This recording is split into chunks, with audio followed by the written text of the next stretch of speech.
for Sunday school this morning. This is the first Sunday of September. Amen. And this month, we will be preaching and teaching on the topic of manifestation. Manifestation. So today, I will be teaching from John chapter 2, verses 1 through 11. John chapter 2, verses 1 through 11.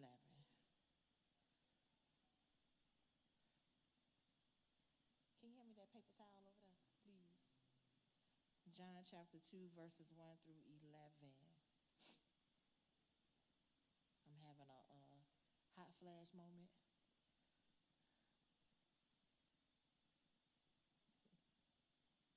Thank you.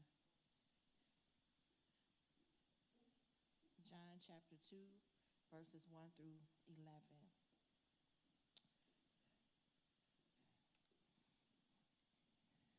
And it reads, "And the third day there was a marriage in Cana of Galilee, and the mother of Jesus was there.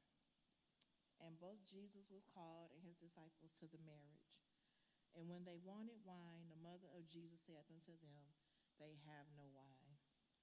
Jesus saith unto her, Woman, what have I to do with thee? My hour is not yet come. The mother saith unto the servants, Whatsoever he saith unto you, do it. And there were set there 6 water pots of stone, after the manner of the purifying of the Jews, containing 2 or 3 firkins apiece. Jesus saith unto them, Fill the water pots with water. And they filled them up to the brim. And he says unto them, Draw out now, and bear unto the governor of the feast. And they bare it. When the ruler of the feast had tasted the water, that it was made wine, and knew not whence it was, but the servants which drew the water knew, the governor of the feast called the bridegroom, and saith unto him, Every man at the beginning doth set forth good wine. And when men have well drunk, then that which is worse, but thou hast kept the good wine until now. This beginning of miracles did Jesus in Cana of Galilee, and manifested forth his glory, and his disciples believed on him." Thus ends the reading of our word for this morning. If we were to give this lesson a title, we would just say Manifestations of God's Glory. Now I looked in a dictionary and it said manifestation in Bible terms meant to make openly known, appear. And without controversy, great is the mystery of godliness. And so I went on the internet and I did a little research on manifestation. And I went on Oprah Winfrey's site, and she had an article about manifestation. And she basically defined manifestation as the laws of attraction. Those things you keep speaking into the earth until you turn your dreams into reality. That's what manifestation is. Speaking things into existence as though they already were until they become in your possession. Jesus manifested his glory, and Jesus is still manifesting his glory today. There was a wine issue. We all know from reading the Bible that this was one of the first miracles that Jesus performed, turned the water into wine. Now, the Jewish practice was to cut their wine with 6 parts of water in order to ensure that they remained ceremonially clean. For fermentation is decay and thus a source of ceremonial uncleanliness. So they were to use water, but not use as much water as Jesus had asked for. But we know by reading the scripture that Jesus requested the water, and that was his first miracle, turning the water into wine. God throughout history has revealed his reality in numerous ways, and while he has commissioned us to live by faith, He has not left our faith without sufficient evidence. The scriptures exhort us to glorify God. 1 Corinthians 6:20 says, "For ye are bought with a price. Therefore glorify God in your body and in your spirit, which are God's." 1 Corinthians 10:31 says, "Whether therefore ye eat or drink or whatsoever ye do, do all to the glory of God." There are three things that reveals God's glory in John chapter 2, and we're going to discuss those this morning. Number one is the miracles he performed. Number two is the holiness he displayed. And number three is the power he executed. Number one are the miracles he performed, the holiness he displayed, and number three, the power he executed. Jesus said in chapter 1, "Thou shalt see greater things than these." And they did. Jesus wants to reveal greater things to you and I, and he will. I believe the greatest privilege of being a disciple of Jesus is learning of his great glory. God certainly has the ability to reveal his glory, but what is required on our part? How can Christ's glory be manifested in us, to us, and through us? The basic questions are, how can we glorify God with our lives? And at the same time, how can we receive a fuller understanding of his glory? What does it take? The first point is it takes personal commitment. Personal commitment. It's one thing to believe the witness of others, but there is no substitute for your own personal walk with God and discovering Christ's great glory. It's amazing when you can testify and witness to someone who is going through something that you have been through. If you have been hungry, if you have been without money and God blessed you, then when someone comes to you and say, "Can you pray for me?" you can willfully pray for them because you've been in the same situation. And you understand what it feels like to be without money, to be without food, to be without a roof over your head. So it has to have personal commitment. Matthew 17:1-2 says, "And after 6 days Jesus taketh Peter, James, and John his brother, and bringeth them up into a high mountain apart, and was transfigured before them. And his face did shine as the sun, and his raiment was white as light." What is required in order for you and I to make a personal commitment that is legitimate? The first one is acceptance.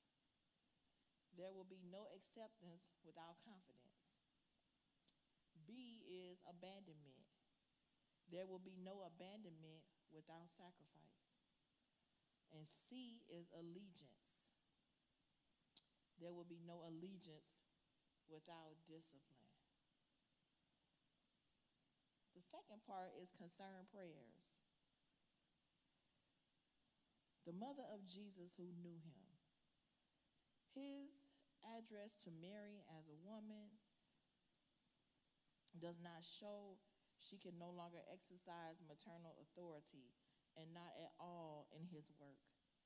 That is always a difficult lesson for mother and fathers to learn when to let go. God helps us to learn from this passage and event. If his mother was rebuked for attempting to direct him in the days of his flesh, how indecent it is for us to direct this supreme wisdom as to the time or manner in which he shall appear for us in any of the urgencies of life. He cannot allow her or any other person to direct in regard to the exercise of his divine power. When he told her we ran out, she came to him and said we ran out. He didn't say, "Well, mother, da-da-da-da." He said, "Woman." He was talking to her not as his mother, but as a person. And so he exercised his authority to do the work that God had called for him to do. Faithful obedience. Whatever he say unto you, do it. That's what Mary told the workers. Whatever he asks you to do, do it. Job 17:4-5 says, I have glorified thee on the earth. I have finished the work which thou gavest me to do. And now, O Father, glorify thou me with thine own self, with the glory which I had with thee before the world was. When he gave them the instructions, they didn't ask any questions. They did as they were assigned to do. He said, get the pots. They didn't say what color pots, what you want in the pots. He just said, I need so many pots. Filled to the brim. The weight of the pots was not a hindrance to them. They didn't complain about it being too heavy or they were having trouble lifting the pots. They just did as they were instructed to do.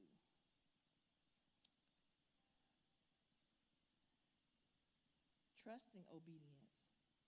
And he said unto them, draw some out now and bear it unto the governor of the feast.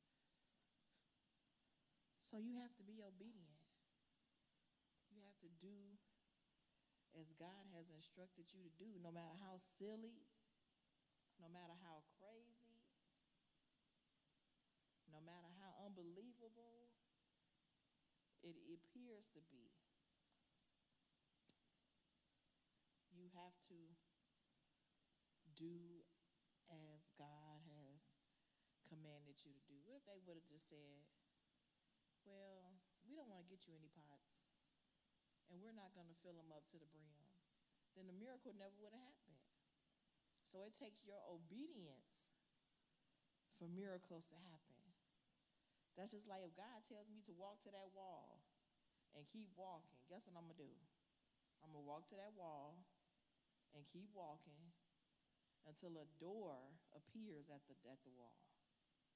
Because I'm crazy enough to believe that God will not steer me wrong, and he won't give me directions that I cannot follow. So this all goes back to the beginning. Jesus manifested his glory. He showed everyone what he could do, and that was his first miracle. Turning water into wine after they ran out of wine at the function. That was an amazing miracle, to take water and turn it into wine. That was amazing. I don't think anybody could do that now. Take water and turn it into wine. But we have to speak things into existence. If we want good health, we have to keep saying, I'm going to be healthy. I'm going to be healthy. If you need a new car, just keep saying, God's going to provide me with a new car. God's going to give me transportation. I won't have to ask anybody to take me anywhere or drop me off. God's going to provide for me. And if you speak it long enough, God will provide. And Jesus manifests his glory every day. Every day he manifests his glory. He speaks things to us before they even happen. And then we have to work and keep speaking it so it can manifest. Keep speaking so we can manifest. If you want to be a millionaire, keep speaking it. Keep saying, God is going to provide me with finances. God is going to provide me with a job. God is going to provide me with the things that I need. You have to continue to speak those things as though they were. You may not have it now, but if you keep speaking it,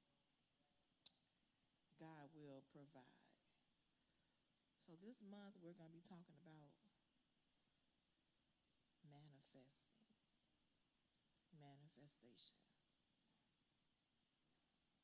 speaking things into existence, speaking those things that God will have for us to speak in existence.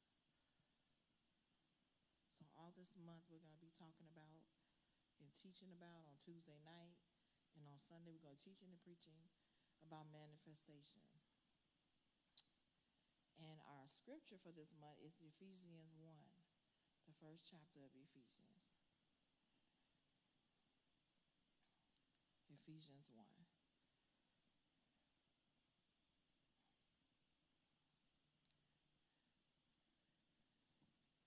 So I just want to leave you with that this morning. Manifest God's glory. Manifest God's glory. I want to thank you for your time and your attention. And come back at 10:30 and join us for morning worship. God bless you all.